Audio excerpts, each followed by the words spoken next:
Onakkoor sir, പ്രിയപ്പെട്ട ഭാഷാസ്നേഹികളെ, പ്രവാസി എന്ന് വിളിച്ചെന്നെ പരിഹസിക്കരുത്. പര്യായം പലതാണതിന്. ഭാഷയ്ക്ക് വഴക്കം, വിഷയം അനുചിതം, വരികളിൽ പരാതി. മുറ്റത്ത് കുഴി കുഴിച്ച് ഇലയിലേക്ക് ഒരു പുരസ്കാരം എറിഞ്ഞ് നിരുത്സാഹപ്പെടുത്തരുത്. വിധേയത്വത്തോടെ കേരളത്തിൽ പോർക്കാൻ ഭാഗ്യമില്ലാതെ പോയ മെനക്കെട്ട ഒരു മലയാളി. ഇത് 2005 ഭാഷാഭൂഷണിയുടെ ഓണത്തിന് എഴുതിയ പ്രവാസ പതിപ്പിൽ ഞാൻ എഴുതിയ കഥയാണ്. ഇത് 2006 ഇറങ്ങിയ എൻ്റെ കഥാസമാഹാരത്തിൽ അപേക്ഷ എന്ന പേരിൽ പ്രസിദ്ധീകരിച്ചിരുന്നു. എന്നിട്ടും കൂട്ടബലാത്സംഗം ചെയ്ത് മാനം കെട്ടുകൊണ്ടിരിക്കുന്ന പ്രവാസി സാഹിത്യം എന്ന ശരീരത്തിന്റെ ഒരു ഭാഗമായി മാറുന്നു ഞാനും.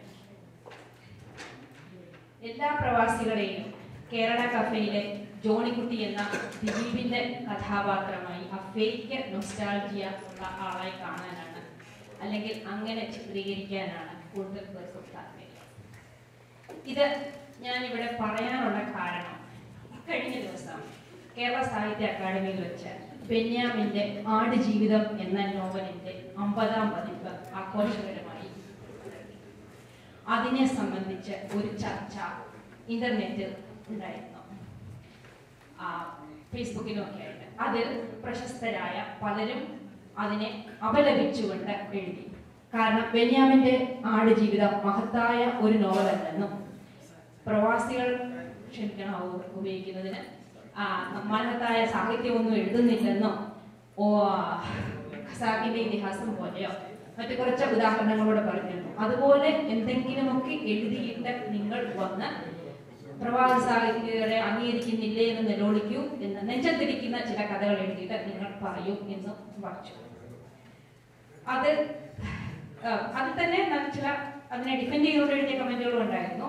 ബെന്യാമിൻ തന്നെ പറഞ്ഞിട്ടുണ്ട്, അദ്ദേഹത്തിന്റെ കൃതികളിൽ ഏറ്റവും നല്ലതോ സാഹിത്യപരമായ മുന്നേറ്റം നിൽക്കുന്നതോ അല്ല ആടുജീവിതം. അത് ശരിയാണ്. പക്ഷേ അത് അംഗീകരിക്കപ്പെട്ട് അതിന് അത്രയേറെ പ്രശസ്തി ഉണ്ടായതിന് കാരണം അത് ജീവിതത്തോട് അടുത്ത് നിൽക്കുന്ന ഒരു കഥയാണ്. മനുഷ്യ ജീവിതത്തിന്റെ ഒരാളുടെ ജീവിതത്തിന്റെ ഒരാൾ അനുഭവിച്ച കടന്നുപോയ വഴികളിൽ കൂടി സഞ്ചരിച്ചെഴുതിയ കഥയായതുകൊണ്ടാണ്. ഈ ബെന്യാമിന്റെ പുസ്തകത്തെ കുറിച്ച് ഒന്നുകൂടി പറയാനാണ് എനിക്കുള്ളത്. വായന വായു വലിച്ചു കിടക്കുന്നേ മൃതസഞ്ജീവനി കൊണ്ടുവരൂ എന്ന് പറഞ്ഞ് കൈകാലിട്ടടിച്ച ഒരു കാലഘട്ടത്തിലാണ് ബെന്യാമിന്റെ പുറത്തുപോയ ഒരു മലയാളി എഴുതിയ ഒരു പുസ്തകം 50 പതിപ്പ് ചൂടപ്പം പോലെ വിറ്റുപോയത്.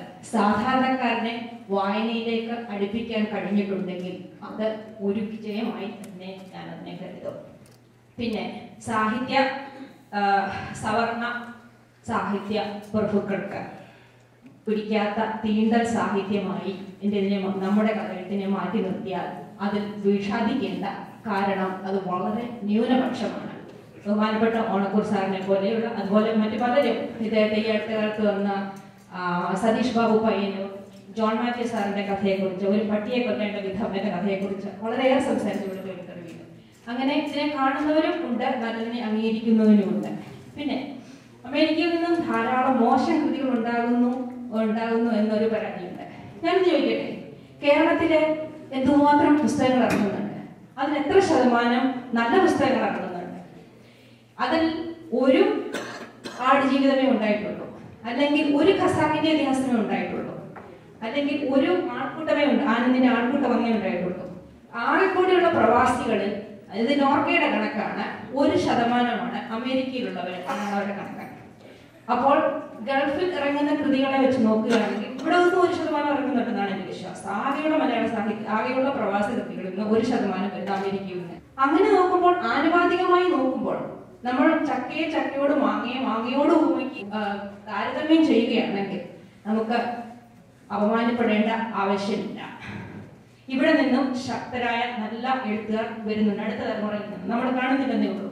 KV പ്രവീൺ, കുറച്ചു മുമ്പ് അതിരവൻ വിശദമാക്കിയ രാജേഷ് ആർ വർമ്മ, ഡോണ മയൂര, സന്തോഷ് പാല തുടങ്ങി ശക്തരായ ഒരു തലമുറ എനിക്ക് തൊട്ടു മുന്നിലുണ്ട്. എനിക്കത് വളരെ സന്തോഷമുണ്ട്. ഓണക്കൂർ സാറ് നേരത്തെ പറഞ്ഞു, വെറുതെ ഞാൻ ആഗ്രഹിച്ചു പോവുകയാണെന്ന്. സാറിനോട് തികഞ്ഞ ആത്മവിശ്വാസത്തോടെ ഞാൻ പറയുന്നു, വെറുതെ അല്ല, കൂടുതൽ ശക്തമായ കൃതികൾ അമേരിക്കയിൽ നിന്നും വരുന്നുണ്ട്. പിന്നെ അവരോടൊപ്പം എത്താൻ എനിക്ക് കഴിഞ്ഞില്ലെങ്കിൽ കൂടി വൻമരങ്ങൾ മാത്രമല്ല ഒരു കാടിനെ നിർവചിക്കുന്നത്. പുല്ലും പൂങ്ങണയും മുളയും ഞാങ്ങണയും ഒക്കെ കൂടി ചേർന്നിട്ടാണ് ഒരു കാനനം ഉണ്ടാകുന്നത്. അപ്പോൾ ചന്ദനവും തേക്കും ആലുമല്ലാത്ത എല്ലാം വെട്ടിമാറ്റൂ എന്ന് പറയുന്നത് കാര്യമില്ല. ഞാൻ ഒരു പൂവോ ഒരു മുക്കുറ്റിയോ വെറും ഒരു പുല്ലോ ആവാം. എനിക്ക് എൻ്റെതായ സ്ഥാനം, നിങ്ങൾക്ക് ഓരോരുത്തർക്കും ഈ സാഹിത്യ ലോകത്ത് അവനവൻ്റെതായ ഒരു സ്ഥാനമുണ്ട്. അത് പിടിച്ചെടുക്കാൻ മറ്റാർക്കും കഴിയില്ല. ആ ആത്മവിശ്വാസത്തോടെ നിങ്ങൾ ഓരോരുത്തരും നമുക്ക് ഓരോരുത്തർക്കും മുമ്പോട്ട് പോകാം, നമ്മുടെ പരമാവധി കഴിവ് ഉപയോഗിച്ച്. ഒരു ചെറിയ പോയിന്റ് കൂടി പറഞ്ഞ് ഞാൻ അവസാനിപ്പിക്കാം. ഇവിടെ ഇരുന്ന് എഴുതുമ്പോൾ ഒരു കാനഡയിൽ നിന്നും കഥ എഴുതുന്ന ഒരു എഴുത്തുകാരി എന്ന നിലയിൽ ഞാൻ നേടുന്ന ഒരു പ്രതിസന്ധി, കഥ എഴുതേണ്ടി വരുമ്പോൾ പലപ്പോഴും അതിനെ കൂടുതൽ വിശദമാക്കേണ്ടി വരുന്നു. ഈ മേപ്പിളിലയിൽ പതിഞ്ഞു പോയ നക്ഷത്രങ്ങൾ എന്നതിൻ്റെ ഒരു കഥയ്ക്കാണ് ഈ അടുത്ത കാലത്ത് അങ്കണ അവാർഡ് കിട്ടിയത്. അത് മാധ്യമത്തിൽ പ്രസിദ്ധീകരിച്ചു വന്നിരുന്നു. അത് എത്രമാത്രം നാട്ടിലുള്ളവർ ഉൾക്കൊള്ളാൻ പറ്റും എന്നത് ഞാൻ എൻ്റെ ഒരു സുഹൃത്തിനോട് പറഞ്ഞപ്പോൾ എൻ്റെ വളരെ അടുത്തൊരു കൂട്ടുകാരി കാനഡയിൽ വളരെക്കാലം ജീവിച്ചു കഴിഞ്ഞിട്ട് ഇന്ത്യയിലേക്ക് മടങ്ങിപ്പോയതാണ്. അപ്പോൾ ഒരു ആസ്വാദനം അതിനെക്കുറിച്ച് കിട്ടി. അതിൽ പറഞ്ഞിട്ടുണ്ട്, മേപ്പിൾ ഇല എന്നത് കാനഡയുടെ പ്രതീകമാണ്.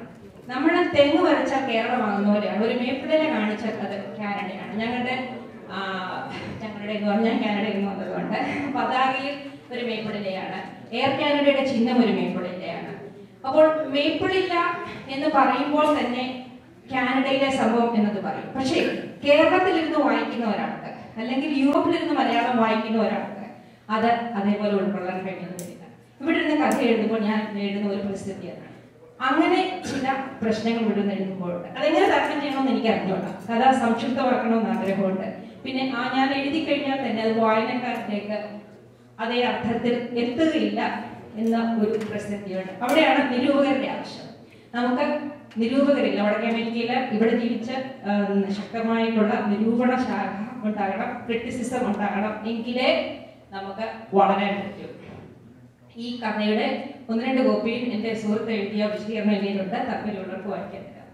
ഇത്രയും നേരം കേട്ടിരുന്നതിന് നന്ദി. Thank you.